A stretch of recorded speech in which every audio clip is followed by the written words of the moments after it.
Hello बच्चा party. In previous class हमने देखा था एग्जाम्पल नंबर 3 अब chapter number 4। In this class बच्चों हम देखने वाले एग्जाम्पल नंबर 4। तो पिछले क्वेश्चंस के जैसा ही ये क्वेश्चन जो है वो भी थोड़ा सा फॉर्मूला बेस्ड क्वेश्चन है और कॉन्सेप्ट बेस्ड क्वेश्चन है। ठीक है, तो चलिए स्टार्ट करते हैं एग्जाम्पल नंबर 4 को। क्वेश्चंस कह रहा है बच्चों कि a cyclotron's oscillation frequency is 10 megahertz. Right है बच्चों, यहाँ पे हमें फ्रीक्वेंसी दी गई है। ठीक है, और पूछा गया है कि what should be the operating magnetic field for accelerating proton. दूसरा पॉइंट नोट कर लीजिए, इन प्रीवियस क्लास बच्चों में दिया गया था इलेक्ट्रॉन, इन दिस क्वेश्चन हमें दिया गया है प्रोटॉन और हमें फाइंड आउट करना है मैग्नेटिक फील्ड।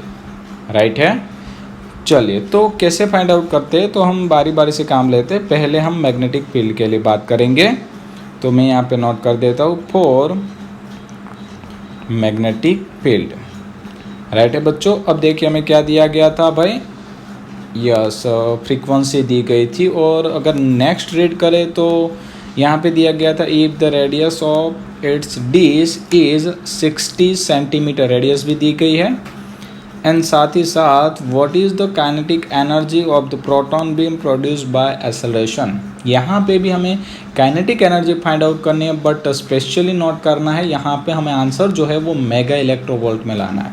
ठीक है, चलिए तो कैसे करेंगे भाई, तो हमने देखा था इन लास्ट क्वेश्चन ही देख लिया था, वो सर्कुलर मोशन करेगा। ठीक है, साइक्लोट्रॉन में भी तो mv² is equal to qvb, ये एक vv कैंसल, बट यहाँ पे हमें वेलोसिटी नहीं दी गई है, तो हमें एक दूसरा फंडा अप्लाई करना पड़ेगा। वो क्या होगा, v इज इक्वल टू हम रख देते हैं r ओमेगा। ठीक है ना, divide by r is equal to qb, r cancel, साथ ही साथ ओमेगा की जगह पे बच्चों हम रख देते हैं 2πf और q को जाना दिया डिवाइड में, तो ये आ गया मैग्नेटिक फील्ड। ठीक है, मैग्नेटिक फील्ड को हमने सब्जेक्ट बना लिया। चलिए अब हम क्या करेंगे, yes b is equal to 2πmf by q। ठीक है, अच्छे से लिख दिया। चलिए अब वैल्यू पुट कर देते हैं, 2 की वैल्यू 2 ही होती है, पाई की 3.14 m।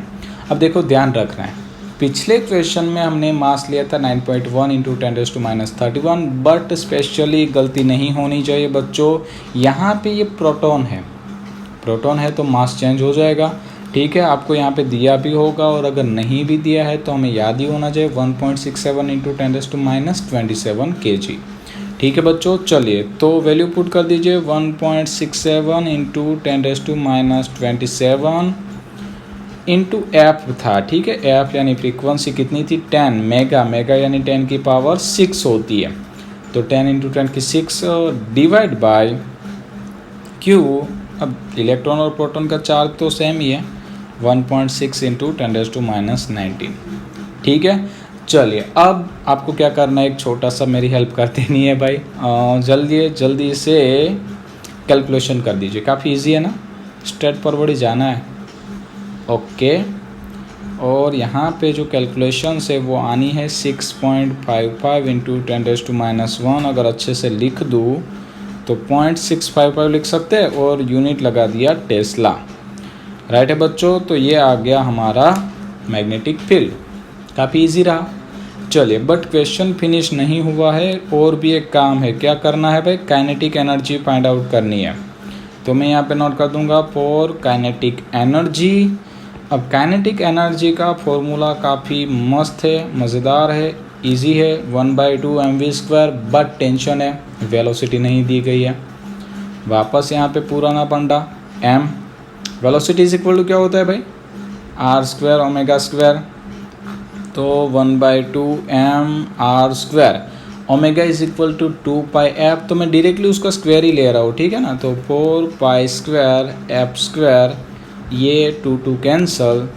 ठीक है, तो जो बचा उसे लिख देते 2mr² π² इंटू f²। राइट है बच्चों, चलिए अब वैल्यू पुट कर रहा हूँ, ध्यान देना, गलती मत करना। 2 इंटू m यानी मास, मास कितना है 1.67 इंटू 10⁻27, r का स्क्वायर है। ठीक है बच्चों, अब देखिए r कितना दिया था 60 सेंटीमीटर, बट सेंटीमीटर नहीं चलेगा, मीटर में, तो मैं यहाँ पे डायरेक्टली शॉर्ट में ही कर रहा हूँ 0.6 का होल स्क्वायर, राइट है ना।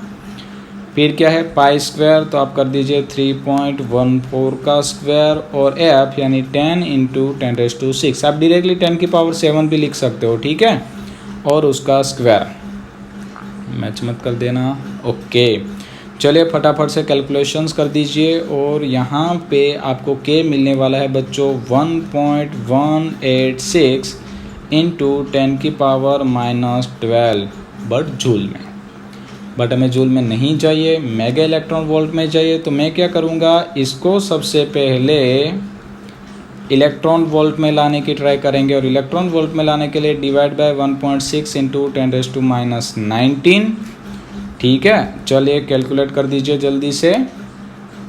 यस, मेरे हिसाब से 0.7412 12 9 10 की पावर आ जाएगी 7, ये आया इलेक्ट्रोवोल्ट, ठीक है। बट हमें क्या चाहिए, मेगा, मेगा यानी 10⁻⁶। तो यहाँ से अगर मैं 10⁻⁶ हटा लूँ तो यहाँ पे बच्चों एक 10 बचेगा, तो मल्टीप्लाई कर दूँगा, तो यहाँ पे आंसर आ जाएगा 7.412 मेगा इलेक्ट्रोवोल्ट, राइट है बच्चों। तो ये आ गया हमारा final answer of kinetic energy, और वो आ रहा है 7.412 मेगा इलेक्ट्रोवोल्ट, राइट है। काफ़ी स्ट्रेट फॉरवर्ड क्वेश्चंस था, आई होप आपको अच्छा लगा होगा और मज़ा भी आया होगा, ठीक है बच्चों। इन नेक्स्ट क्लास हम मिलेंगे एग्जाम्पल नंबर 5 के साथ। Thank you.